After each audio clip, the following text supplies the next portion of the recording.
Hello guys, welcome to YSC space channel. So என்னோட first வீடியோவாக நான் இன்றைக்கி என்ன போட போகிறேன்னா, அது உங்கள் எல்லாருக்குமே தெரியும், நீங்கள் தமிழில் பார்த்துருப்பீங்க. ஸோ எஸ், இன்றைக்கி நம்ம பார்க்க போகிற video Opportunity the Mars rover. வீடியோவில் போகிறதுக்கு முன்னாடி எல்லோரும் ஒய்எஸ்சி ஸ்பேஸ் சேனலில் லைக் பண்ணுங்கள், சப்ஸ்கிரைப் பண்ணுங்கள், கூட இருக்கிற பெல் பட்டனை தட்டி விட்டு பாருங்கள். ஸோ வீடியோக்குள்ளே போகலாம். ஆப்பர்ச்சுனிட்டி இந்த வேர்ட் மீனிங் உங்கள் எல்லாருக்கும் தெரியும்னு நினைக்கிறேன். என் தமிழில் நம்ம வாய்ப்புன்னு சொல்லுவோம், அதாவது சான்ஸ். உங்கள் எல்லாருக்கும் ஆப்பர்ச்சுனிட்டி ரோவருக்கு ஏன் ஆப்பர்ச்சுனிட்டின்னு பேர் வந்துச்சுன்னு தெரியுமா? வெல், நான் சொல்கிறேன். ஆப்பர்ச்சுனிட்டியோட டைரக்டர் வந்து ஸ்டீவ் ரோவர். இந்த ஆப்பர்ச்சுனிட்டி ரோவரை செய்யறதுக்கு நாசா மேலே 10 வருஷமாக கேஸ் போட்டிருக்காரு இவர். அதாவது நாசாவுக்கு வந்து இது கேஸ் போட்டிருக்காரு. ஏன்னா இந்த ரோவரை செஞ்சால் தான் அவர் மார்ஸில் இருக்கிற டிஸ்கவரிஸை கண்டுபிடிக்க முடியும்னு சொல்கிறாங்க. அதுக்கு நாசாவும் ஒத்துக்கிட்டு. ஆனால் இவர் கொடுத்துருக்க டைம் 2 வருஷம். ஏன்னா எர்த்தும் மார்ஸும் 2 வருஷத்துக்கு ஒரு தடவை பக்கத்தில் வரும். ஸோ அப்போ நம்ம ராக்கெட் லான்ச் பண்ணோன்னா நமக்கு டிஸ்டன்ஸ் ஈக்குவலாக கம்மியாகவும் மாறும். ஸோ அதனால நமக்கு ஈஸியாக இருக்கும். ஸோ அந்த 2 ரோவருமே ஆக்சுவலாக ட்வின்ஸ். 2த்துக்குமே பேர் ஆப்பர்ச்சுனிட்டி, ஸ்பிரிட். ஸோ உங்கள் எல்லாருக்கும் ஆப்பர்ச்சுனிட்டி ரோவர்னால் என்னன்னு தெரியுமா? வெல், நான் இந்த வீடியோவில் நான் சொல்கிறேன். நாசாவோட இந்த opportunity rover one of the most successful மிஷனாக கருதப்படுது. ஏன்னா இன்டர் பிளானட்டரி பற்றி படிக்கிறதுக்கு அமைச்ச ஃபஸ்ட்டு மிஷனே இதுதான். ஃபஸ்ட்டு மிஷன் பை நாசான்னு கூட சொல்லலாம். ஸோ ஆப்பர்ச்சுனிட்டியோட ரோவர் கரெக்டாக Jan 24, 2004 லேண்ட் ஆச்சு. அதோட மெயின் எய்மே மார்ஸோட சர்ஃபேஸை பற்றி படிக்கிறது தான். அங்கே என்ன மாதிரி மினரல்ஸ் இருக்குது, தண்ணி எங்கே இருக்கா பார்க்குறது தான் இது எய்மே. ஸோ July 7, 2003 ஸ்பேஸோட ஒரு இம்பார்ட்டன்ட் டேன்னே சொல்லலாம். அதே மாதிரி ஹியூமன்ஸ்க்கும் சொல்லலாம். Delta 7925Hல இந்த ராக்கெட்டை தான் நம்ம ஆப்பர்ச்சுனிட்டி ரோவர் இருக்குது. இந்த லான்ச்சோட சைட் வந்து கேப் கெனராவர் ஃப்ளா SLC 17Bன்னு சொல்கிறாங்க. ஸோ இப்போ ஆப்பர்ச்சுனிட்டி ரோவருக்குள்ள இருக்கிற இன்ஸ்ட்ருமெண்ட்ஸை கொஞ்சம் பார்ப்போம். ஃபஸ்ட்டு பார்த்தீங்கன்னா மோசிபஸ் ஸ்பெக்ட்ரோமீட்டர். இது வந்து மார்ஸில் இருக்கிற அயன் கண்டென்ட் எவ்வளோக்கோ அதை பற்றி படிக்கிறதுக்கு தான் இதை அமைச்சிருக்காங்க. ஸோ அயன் கண்டென்ட் எவ்வளோ இருக்குதோ அது ஏற்ற மாதிரி அது பின்னாடி என்ன நினச்சின்னு பார்க்குறது தான் இது. ஸோ அடுத்த இன்ஸ்ட்ருமெண்ட் பார்த்தீங்கன்னா ஆல்ஃபா பார்ட்டிகல் எக்ஸ்ரே ஸ்பெக்ட்ரோமீட்டர். மார்ஸில் இருக்கிற எலமெண்ட்ஸை 1 இன்ச்சு விடாமல் எல்லாத்தையுமே அனலைஸ் பண்ணி அங்கே இருக்கிற ராக் சாயில் ஃபார்மேஷனை பற்றி படிக்கிறது தான் இது. அடுத்து வந்து பார்த்திங்கன்னா இதோட பேன் கேமரான்னு சொல்லுவோம், இல்லை பனாராமிக் கேமரான்னு சொல்லுவோம். மார்ஸில் இருக்கிற சர்ஃபேஸை ஒரு 3D பனாராமிக் பிக்சரை நமக்கு எடுத்து கொடுக்கும். அதாவது ஒரு மனுஷன் மார்ஸ்லேருந்து பார்த்தா எப்படி இருக்குமோ அந்த ஒரு இமேஜை இது ப்ரொடியூஸ் பண்ணுறோமீட்டர் மினி டெஸ்ட். அடுத்த இது அங்கே இருக்கிற லைட் ஹீட்டை பற்றி ரெக்கார்ட் பண்ணி நமக்கு வந்து சொல்லும். டிஃப்ரெண்ட் மினரல்ஸ் டிஃப்ரெண்ட் ராக்ஸில் இருக்கிற எவ்வளோ ஹீட் கண்டென்ட்டோ அதை பற்றி நமக்கு வந்து டீட்டெயிலாக சொல்லணும். அடுத்து வந்து ரேட்டுன்னு சொல்லும், ராக் அப்ரேஷன் டூல். இந்த இன்ஸ்ட்ருமெண்ட் வந்து மார்ஸில் இருக்கிற ராலை வந்து ஒரு கிரைண்டர் மாதிரி அரைச்சி அதுக்குள்ளே இருக்கிற மினரல்ஸை ரிசர்ச் பண்ணி உள்ளே இருக்கிற மைக்ரோஸ்கோப்பால் எல்லாத்தையும் அதை வந்து பார்க்கும். ஸோ இதுதான் ரேட்டுன்னு சொல்கிறோம். ஸோ இப்போ நம்ம அடுத்ததுக்கு போவோம். January 4, 2004 வந்து 2 விதமான பிளேஸில் நம்ம ரோவர்ஸ் லேண்ட் ஆகுது. ஸ்பிரிட் வந்து கரெக்டாக கூசவ் கிரேட்டரில் லேண்ட் ஆகுது. அங்கே அதிக தண்ணி இருக்கலாம்னு ஆதாரம் இருக்கலாம்னு சொல்கிறாங்க. இதே ஆப்பர்ச்சுனிட்டி வந்து ஸ்பிரிட் லேண்ட் ஆன இடத்துக்கு அப்படியே ஆப்போசிட்டில் லேண்ட் ஆகுது. சரியா ஈக்குவேட்டர்னு சொல்லலாம். அது லேண்ட் ஆகிற பிளேஸ் வந்து மெரிடினி பிளானம் சொல்கிறோம். ஸோ லேண்ட் ஆகிறதுக்கு முன்னாடி ஒரு 6 மினிட்ஸ் டெரர் இருக்குன்னு சொல்கிறாங்க. இந்த 6 மினிட்ஸ் டெரர்னால் மார்ஸோட சர்ஃபேஸை தொடுறதுக்குள்ளே இருக்கிற டிஸ்டன்ஸ் தாங்க இது. இந்த டெரர் வந்து எல்லா விதமான ஸ்பேஸ் கிராஃப்ட்டுக்கும் இருக்கும். இந்த டெரர் நாசா அமைச்ச மோஸ்ட் ஸ்பேஸ் கிராஃப்ட் வந்து இந்த டெரரில் தான் டிஸ்அட்வான்டேஜ் ஆகி கிராக் ஆகி விழுந்துச்சு, சர்ஃபேஸில் போயிடுச்சு. ஸோ அதே மாதிரி தான் ஆப்பர்ச்சுனிட்டியும் நடக்கும்னு நினச்சாங்க. ஆனால் ஆப்பர்ச்சுனிட்டி நடக்கலை. இதுக்கு முன்னாடி நாசா அமைச்ச 2 ஆர்பிட்டருமே கிராஷ் ஆகி விழுந்துருக்குது. ஸோ ஆப்பர்ச்சுனிட்டி அதிக காசில் வந்து கரியாக்குமோ நினச்சாங்க, ஆனால் கரியாக்கலை. ஸோ அந்த 6 மினிட்ஸை தாண்டி 10 நிமிஷத்துக்கு மேலே 2 ரோவர்ஸுமே ரெஸ்பாண்ட் பண்ணலை. ஸோ இதனால் இன்ஜினியர்ஸ், டெக்னீஷியன்ஸ், டிசைனர்ஸ்க்கு நடுவில் ஒரு பெரிய ஒரு பயம்னே வந்துச்சுன்னே சொல்லலாம். ஸோ 10 நிமிஷம் கழித்து 2 ரோவர்கிட்டையும் சிக்னல் வர ஆரம்பிச்சிச்சு. இதை பார்த்ததுனால இதை பார்த்தனால நாசாவுக்கு ரொம்ப சந்தோஷமாக ஆயிடுச்சு. ஸோ அந்த ஏர் பலூன் கிட்ட 25 தடவை பவுன்ஸ் ஆகிடுதுங்க.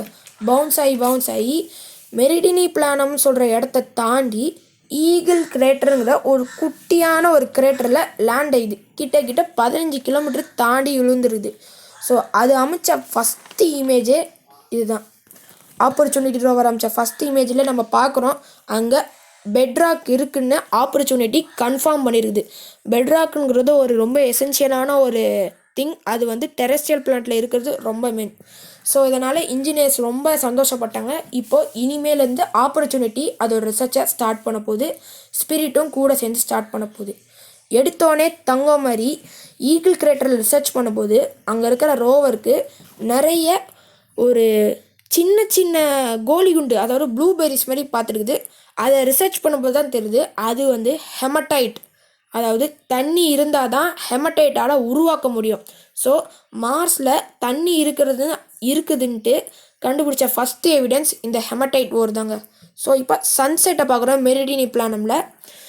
வேறு ஒரு கிரகத்தில் எடுத்த முதல் சன்செட் இது தாங்க பார்க்குறோம். ப்ளூ கலரில் உங்களுக்கு தெரியும் ஸ்க்ரீனில். அது ஏன் ப்ளூ கலரில் தெரியுதுன்னா மார்ஸோட அட்மாஸ்பியர் எர்த்தோட கம்பேர் பண்ணால் அங்கே 1% தான் கம்மி. 1% தான் அங்கே அட்மாஸ்பியரே இருக்குது. ஸோ அதனால் நமக்கு அட்மாஸ்பியர் வந்து ப்ளூ கலரில் தெரியும். ஸோ இப்போ நான் சொன்ன மாதிரி அந்த ரேட்டை பற்றி சொல்கிறேன். அது அந்த ராக் அப்சர்வேஷன் டூல். இப்போ நம்ம ஆப்பர்ச்சுனிட்டி ரோவர் ஈகிள் கிரேட்டரை நோக்கி ரிசர்ச் பண்ணும்போது அங்கே இருக்கிற ஒரு ராக்கை வந்து இது வந்து ரிசர்ச் பண்ணுது. இது ஜஸ்ட் ஒரு 3D வீடியோனா நான் உங்களுக்கு கிளியராக சொல்கிறேன் பாருங்கள். ஸோ ரேட்லேருந்து வர இந்த இன்ஸ்ட்ருமெண்ட் வந்து ராக்குக்குள்ளே போய் ஒரு மிக்ஸி மாதிரி அரைச்சி அதை ஒரு ஃபைன் பார்ட்டிகல்ஸாக க்ரியேட் பண்ணுங்க. அந்த பார்ட்டிகல்ஸ் வந்து மைக்ரோஸ்கோப்லேருந்து ஜூம் பண்ணி பார்த்தோன்னா அது வந்து ஒரு இமேஜ் ப்ரொடியூஸ் பண்ணும். அந்த இமேஜை வச்சு மார்ஸில் வந்து தண்ணி இருக்கா இல்லையா அதை பார்க்குறது தாங்க இது. ஈகிள் கிரேட்டரில் ரிசர்ச்சை முடித்த நம்ம ஆப்பர்ச்சுனிட்டி ரோவர் அடுத்த பயணமாக எண்டுரன்ஸ் கிரேட்டர் நோக்கி போச்சு. ஆனால் மார்ஸில் ஏற்பட்ட டஸ்ட்டு சாண்ட் ஸ்ட்ராமால் ஆப்பர்ச்சுனிட்டியோட சோலார் பேனல்ஸ் வந்து முழுக்க சாண்டால் கவர் ஆச்சு. இதனால் சோலார் பேனல் ஒர்க் ஆகாமல் இருந்துச்சு. அதே மாதிரி பேட்ரியும் இருக்காதுன்னு சொன்னாங்க. செவ்வாய் கிரகத்தில் நைட் டைம் ரொம்ப குளிராக இருக்குமா, ஏன்னா நம்ம பூமியோட அட்மாஸ்பியர் வெறும் 1% தான் அங்கே. ஸோ அதனால் இந்த மொத்த எக்யூப்மெண்ட்ஸை ஹீட்டாக வச்சுருக்கிறது பேட்ரி மட்டும்தான். ஆனால் அப்பப்போ இந்த மார்ஸில் டஸ்ட்டு டெவில்ஸுன்ற சின்ன சூறாவளி காற்று வந்து பேனலில் ஒட்டினுக்கிற டஸ்ட்டை கிளியர் பண்ணிவிடும்னு சொல்கிறாங்க. ஏன்னா டஸ்ட்டு கிளியர் பண்ணால் தான் நம்மளால் வந்து சன்னோட எனர்ஜியை பேட்டரியில் கன்வெர்ட் பண்ணி நம்மளால் எவ்வளோ நாள் வேணாலும் ஒர்க் பண்ணலாம். ஸோ அந்த மாதிரி வரதுனால பேனல்ஸில் ஒட்டினுக்கிற சின்ன டஸ்ட்டை கிளியர் பண்ணிவிடுமா. ஸோ இப்போ அடுத்துக்கு வரேன். ஸோ 90 நாளை கடந்துச்சு ஆப்பர்ச்சுனிட்டி ரோவர். அதோட லைஃப் டைம் எக்ஸ்பெக்டன்சியே 90 days தான். ஸோ இதுக்கு மேலே அது இருந்துச்சுன்னா அது நமக்கு வந்து போனஸ் டேவாக தான் நம்ம கருதுவோம். ஆனால் 90 souls முடிஞ்சிச்சு. ஆனால் இது இன்னும் ஒர்க் ஆகுது, ஏன்னா இதில் இருக்கிற சோலார் பேனல்ஸ்னால. ஸோ அதே மாதிரி இனி வர்றது எல்லாமே போனஸ் டே தான். ஸோ அடுத்ததாக 2004 எண்டுரன்ஸ் கிரேட்டரை நோக்கி போச்சு. ஸோ 131வது நாளில் எண்டுரன்ஸ் கிரேட்டரை ரீச் பண்ணிச்சு நம்ம ஆப்பர்ச்சுனிட்டி ரோவர். ஸோ கிரேட்டரை சுற்றி நிறைய ரிசர்ச் பண்ணிச்சு. கிட்ட 131லேருந்து 315 சோல் வரைக்கும் எண்டுரன்ஸை தான் ரிசர்ச் பண்ணிச்சு ஆப்பர்ச்சுனிட்டி ரோவர். அங்கே தண்ணி இருக்கா, அதோட ப்ரெசன்ஸ் இருந்தாலும் அங்கே அதிக pH கண்டென்ட் இருக்கணும், இல்லைனா அது அசிடிக் வாட்டராக இருக்கலாமா இல்லை நியூட்ரலாக இருக்குமா. அதே மாதிரி தான் எண்டுரன்ஸ் கிரேட்டர் போகும்போது அங்கே வந்து நிறைய லேயர்டு ராக்ஸ் ஃபார்மேஷன் அங்கே கண்டுபிடிச்சிருக்காங்க. இது வந்து வாட்டர் ஃப்ளோ இருந்தால் தான் இருக்கும் இது. அதே மாதிரி ஹெமடைட்டும் ஜெராசைட் மினரல்ஸும் அங்கே கண்டுபிடிச்சிருக்காங்க. இது வந்து ஒரு வாட்டரி என்விரான்மெண்ட் இருந்தால் மட்டும்தான் இது வந்து இருக்குமா. அதே மாதிரி சொல்லப்போனால் அங்கே நிறைய மினரல்ஸ் இருந்துச்சு. அந்த மினரல்ஸ் வந்து மார்ஸில் தண்ணி இருந்தால் தான் அந்த மினரல்ஸ் வந்து சப்போர்ட் பண்ணுமா. ஸோ இப்போ பேசிக்கிட்டே இருக்கும்போது நம்மளோட ஆப்பர்ச்சுனிட்டி ரோவர் எண்டுரன்ஸ் கிரேட்டர்லேருந்து விக்டோரியா கிரேட்டருக்கு போகிறதுக்கு பயணத்தை ஆரம்பிச்சிச்சு. ஸோ போகிற வழி தான் நிறைய ரிசர்ச் பண்ணிச்சு. விக்டோரியா கிரேட்டரை நோக்கி போகும்போது அது மாதிரி தான் போகிற ரூட்டெல்லாம் இந்த மாதிரி சின்ன ராக்ஸு அதில் என்னென்ன டிஸ்கவரி இருக்குது அந்த மாதிரி கண்டுபிடிக்கும் போது அங்கே வந்து கிப்சம் கண்டுபிடிச்சாங்க. கிப்சம் வந்து வாட்டர் இருந்தால் தான் கிப்சம் ஃபார்ம் ஆகும். ஆனால் நமக்கு சரியாக தெரியாது அந்த வாட்டர் வந்து அசிடிக்காக இருந்துச்சா நியூட்ரலாக இருந்துச்சா. ஸோ இந்த மாதிரி டிஸ்கவரிஸ் நிறைய பண்ணிக்கிட்டே போகும்போது ஆப்பர்ச்சுனிட்டி கொஞ்சம் கொஞ்சமாக விக்டோரியா கிரேட்டரை நோக்கி போச்சு. ஸோ விக்டோரியா கிரேட்டரை நோக்கி போகும்போது தான் நம்ம ஆப்பர்ச்சுனிட்டியோட ரோவரோட வீல் வந்து அங்கே இருக்கிற மணலில் கிட்டக்கிட்ட 60 சென்டிமீட்டர் உள்ளே போயிடுச்சு. ஸோ நாசாவும் ஜாயின்ட் ப்ரொபலேஷன் லேபரேட்டரி ஜேபியிலும் எப்படியோ கஷ்டப்பட்டு ஒரு 6 வாரமாக சாண்டில் ஸ்டக்கான வீலை கொஞ்சம் கொஞ்சமாக ரிகவர் பண்ணிட்டாங்க. இது நடக்கிறது நார்மல் தான். ஸோ இதனால் நாசா வந்து சும்மா ஒரு இன்க்ளைன் ஒரு கமெண்ட் மாதிரி கொடுத்துருக்காங்க. இந்த மாதிரி வந்துச்சுன்னா அடுத்த வேறு மாதிரி பண்ணோம் அது மாதிரி சொல்லியிருக்காங்க. இது நமக்கு யூஸ்ஃபுல்லானது தான். ஸோ தடைகளெல்லாம் தாண்டி மறுபடியும் ரிசர்ச்சுக்கு போன நம்ம ஆப்பர்ச்சுனிட்டி ரோவர் அடுத்து என்ன பண்ணுதுன்னு இப்போ நீங்கள் பார்ப்பீங்க, பாருங்கள். ஸோ மணலில் சிக்கிக்கிருந்த ஆப்பர்ச்சுனிட்டி ரோவர் இப்போ கொஞ்சம் கொஞ்சமாக விக்டோரியா கிரேட்டரை நோக்கி போச்சு. ஸோ கிரேட்டரை நோக்கி போகும்போது தான் ஒரு சேடான ஒரு விஷயம் இருந்துச்சு. என்னன்னு பார்த்தீங்கன்னா, ஸ்பிரிட்டோட லைஃப் டைம் முடிஞ்சிடுச்சுங்கிறாங்க. அது வந்து என்னென்னா, ஸ்பிரிட்டோட ஒரு வீல் வந்து அன்எக்ஸ்பெக்டடாக ஸ்டாப் ஆகிடுச்சு. ஸோ அந்த வீல் என்ன பண்ணுறதுன்னு தெரியாமல் அப்படியே அந்த நாசா வந்து நம்மளால் அதை வந்து இழுத்துக்கிட்டு போக முடியும்ல. ஸோ அதனால் நம்ம வந்து ரிவர்ஸில் இதை கொண்டு போகலாம் அப்படின்னு சொல்லிட்டு ஸ்பிரிட்டை வந்து ரிவர்ஸ் மோடில் கூட்டிகிட்டு போகிறாங்க. அதே மாதிரி மார்ஸில் கொஞ்சம் கொஞ்சம் எக்ஸ்ப்ளோர் பண்ண வைக்கிறாங்க. ஸோ மார்ஸில் இப்போ வந்து கொஞ்சம் கொஞ்சமாக குளிர்காலம் வர ஆரம்பிச்சிச்சு. ஸோ குளிர்காலத்தில் வந்து மார்ஸில் எப்போவுமே டஸ்ட் ஸ்டார்ம் கொஞ்சம் அதிகமாக தான் வரும். ஸோ ஸ்பிரிட்டோட கடைசி சில இமேஜ் கொஞ்சம் வந்து அனுப்புது ஸ்பிரிட்டு. அதே மாதிரி அங்கே வந்து குளிர்காலத்தில் வெறும் 4% தான் சன்லைட் வரும். ஸோ அடுத்த இமேஜில் நீங்கள் பார்ப்பீங்க, இது வந்து ஸ்பிரிட் அமிச்சது. ஸோ ரெண்டுமே சன்லைட்டோட எனர்ஜி இருக்கிறனால தான் ஓடுது. ஸோ இது வந்து ரொம்ப ஒரு டேஞ்சரான விஷயம். ஸோ அதனால் நாசா வந்து என்ன சொல்கிறாங்கன்னா, நீங்கள் இந்த 2 ரோவருமே ஒரு நாளைக்கு ஒரு தடவை மட்டும் உங்கள் டேட்டாவை வந்து சப்மிட் பண்ணுங்கள். நீங்கள் உயிரோடு இருக்கிற மாதிரி ஒரு டேட்டா மட்டும் சப்மிட் பண்ணுங்கள் போதும் அப்படின்னு சொல்கிறாங்க. ஸோ இதெல்லாம் நடக்குது, எல்லாமே நடக்குது. ஸோ ஆப்பர்ச்சுனிட்டி வந்து வழக்கம் போல் வந்து ஒரு கம்பேக் கொடுத்துருச்சு. ஆனால் இங்கே ஸ்பிரிட் வந்து அதோட எண்டுக்கு வந்துச்சு. Yes, Spirit is gone.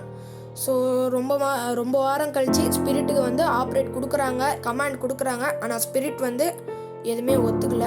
So ஏன்னா ஸ்பிரிட் வந்து கான். ஸோ ஸ்பிரிட் போனதுலேருந்து ஆப்பர்ச்சுனிட்டி மட்டும்தான் இப்போ தனியாக மார்ஸை வந்து எக்ஸ்ப்ளோர் பண்ணினுக்குது. ஸோ மார்ஸோட அடுத்த மிஷன் வந்து என்டிவியர் கிரேட்டரை பற்றி ரிசர்ச் பண்ணுறதுக்காக போகிற வழி எல்லாமே ஃபோட்டோ எடுத்து அதை வந்து கொஞ்சம் கொஞ்சமாக ரிசர்ச் பண்ணுது. ஸோ அப்படி தான் விக்டோரியாவிலேருந்து என்டிவியர் கிரேட்டருக்கு போகலாமே ஒரு பிளான் பண்ணிட்டு 22 கிலோமீட்டர் இருக்கிற என்டிவியர் கிரேட்டரை ரிசர்ச் பண்ணுறதுக்கு போகுது. போகிற வழியில் நிறைய எரிக்கலை வந்து ரிசர்ச் பண்ண நம்ம ஆப்பர்ச்சுனிட்டி ரோவர் வந்து கடைசியாக 7 வருஷம் கழிச்சு இந்த பிரம்மாண்டமான என்டிவியர் கிரேட்டரை ரீச் பண்ணிச்சு. ஸோ இவ்வளோ வருஷம் ஆனதுனால நம்ம ஆப்பர்ச்சுனிட்டி ரோவருக்கு கொஞ்சம் வயசாச்சு. அதே மாதிரி இந்த பாயிண்ட்டுக்கு வந்து ஸ்பிரிட் பாயிண்ட்டுன்னு பேர் வச்சுங்க. அது ஏன் ஸ்பிரிட்னா அதோட ட்வின் சிஸ்டம் ஞாபகமாக இருக்கும். நான் ஏற்கனவே சொன்ன மாதிரி ஆப்பர்ச்சுனிட்டி ரோவருக்கு கொஞ்சம் வயசாச்சு. நமக்கு எப்படி மெமரி லாஸோ அதே மாதிரி அதுக்கு மெமரி எரேஸ், அதாவது ஃப்ளாஷ் மெமரி எரேஸ் ஆகிடும்னுங்கிறாங்க. அதே மாதிரி அதோட மைக்ரோஸ்கோப் ஸ்டாண்டு பிடிச்சிருக்கிற அந்த ஹோல்டு வந்து அடிக்கடி ஜாம் ஆகிடுமா. நமக்கு எப்படி கை கால் மூட்டு வலி அந்த மாதிரி வருதோ அதுக்கு வந்து அதோட கை வந்து ஜாம் ஆகிடுமா. பட் லக்கிலி அதோட வீலுக்கு எதுவும் ஆகலை. ஸோ கொஞ்சம் கொஞ்சமாக அதை ரிசர்ச் பண்ண ஆரம்பிச்சுது. அதுக்கப்புறம் வெறும் 90 டேஸ் தான் இருக்கணும்னு நினச்ச இந்த ரோவர் கிட்ட 5000 நாள் இருந்து இந்த பிரம்மாண்டமான ஒரு ஃபோட்டோவை எடுத்து கொடுத்துச்சுங்க. ஸோ இதுக்கு ஏதாச்சும் பண்ணலாமே அப்படின்ட்டு என்ன பண்ணியிருக்காங்கன்னா, நாசா வந்து இதுக்கு ஏதாச்சும் பண்ணணுன்ட்டு அதுக்குள்ளே இருக்கிற அந்த மைக்ரோஸ்கோப் கேமரா வச்சு ஒரு செல்ஃபி மாதிரி எடுக்கலாமே அப்படின்னு ஒரு பிளான் ஒன்று போடுறாங்க. ஸோ அது வந்து சக்ஸஸாகவும் வந்துச்சு. ஸோ அதில் இருக்கிற சின்ன சின்ன கேமரா ஃபோட்டோ வச்சு இந்த ஒரு ஐகானிக் இமேஜ் ஒன்று வச்சுருக்காங்க. இதை பார்த்து எனக்கே கண்ணீர் வந்துச்சுங்க. ஸோ நெக்ஸ்ட்டாக கல்லின்னு சொல்கிற இந்த பிளேஸுக்கு தான் நம்ம ஆப்பர்ச்சுனிட்டி போகுது. இதுக்கு இன்னொரு பேர் பெர்செவரன்ஸ் வேலி.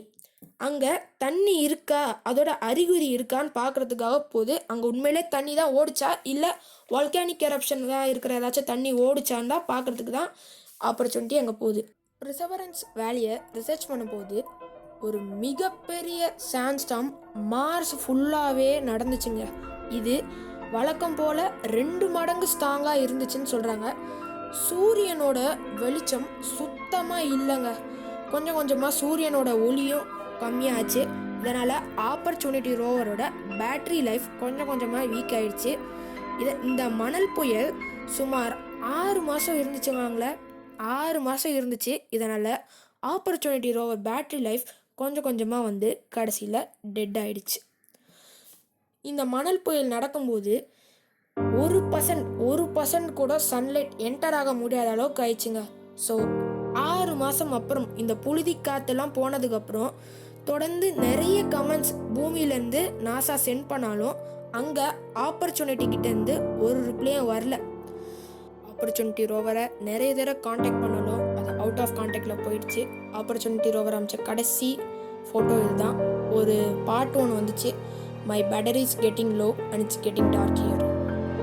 இதோட ஆப்பர்ச்சுனிட்டி ரோவர் ஒரு முடிவுக்கு வெறும் 90 நாள் தான் இருக்குன்னு சொன்ன இந்த ரோவர் சுமார் 5300 நாள் இருந்துக்குது. கிட்ட 15 வருஷம் மேலே இருந்துக்குது. யாரும் எதிர்பார்க்காத விஷயம் இந்த ரோவர் நிறைய சொல்லியிருக்குது. செவ்வாய் கிரகத்தில் தண்ணி இருக்குன்னு பல ஆதாரமும் அஞ்ச இந்த ரோவருக்கு குட் நைட் ஓபி என்ன சொல்லிட்டு நாசா இந்த ரோவர் மிஷனை இதோட முடிச்சுக்கிறாங்க. தேங்க்ஸ் ஃபார் வாட்சிங். Getting low, it'll soon be my time to go. The screen is cracked and I can't see, but I just hope you are listening to my little rhymes that I made for you. Somebody out there that cannot hear my news.